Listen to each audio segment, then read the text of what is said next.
During our Farm Basics time today, we're going to talk a little about frost. Hopefully, if you're a farmer, this isn't happening to you, but we want to talk through some of the decisions we make on the farm. And if you're a non-farmer, we just want you to understand what happens when there is a frost out in a field. Well, what's interesting when we look at almost any field, whenever there's a light frost that hits, there's certain parts of the field that get hit worse, and then there's some fields that may be right across the road from each other where one field has a lot of damage and the one across the road does not, and people struggle on why is there damage here and not there.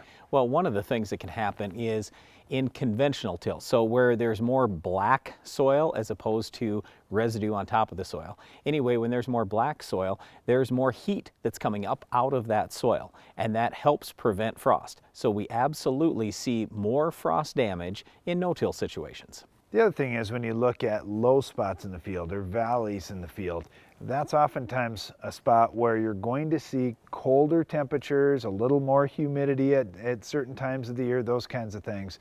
And in the case of frost, we have more frost damage in those parts of the field. So if you've got that low-lying ground, that's the first place I would often go to look for frost damage. Okay, if a farmer has a crop that's growing out there and it's below ground and it only gets to 32, 30, 28 degrees, there's no problem at all. But even if the farmer has crop that's in the ground, nothing above ground, and that temperature gets really low, let's say it gets to 16 degrees, it's possible that that frost could move all the way down and hurt a very young seedling that hasn't even emerged from the ground.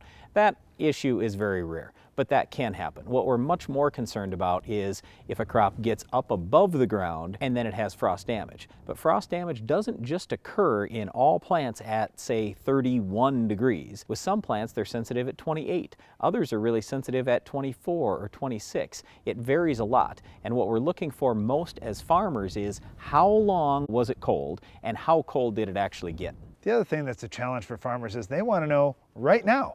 Hey, we had a frost last night. I want to go look at my field and see if it's going to make it or not, or see if I'm going to have some damage to my plants. But oftentimes it takes a few days after the frost for the effects to set in and to be able to see on plants what's going to live, what's going to die, and what was just, I'm suffering a little bit, but I'm going to come out of this. Let's talk about how we're going to figure this out. What you want to do is wait a few days. With broadleaf plants, the growing points are going to be at the leaves. Okay, so everything is going to be above ground. Once you see the first leaves of a broadleaf plant above ground, all the growing points are now above ground. So you have to look at, hey, am I getting any regrowth or not? That's what we're looking for in the broadleaf plants. With the grass plants, we're going to split the plant in the middle and we're going to look inside, find the growing point. Is it alive or is it dead? But you're not going to find that out within 48 hours. Now, these same rules hold true for farmers in their fields or for you in your garden or with plants around your landscape. So frost can be a big deal. There are a number of factors that play into what kind of survival rate there'll be from plants and how long that frost lasted and exactly how cold it went.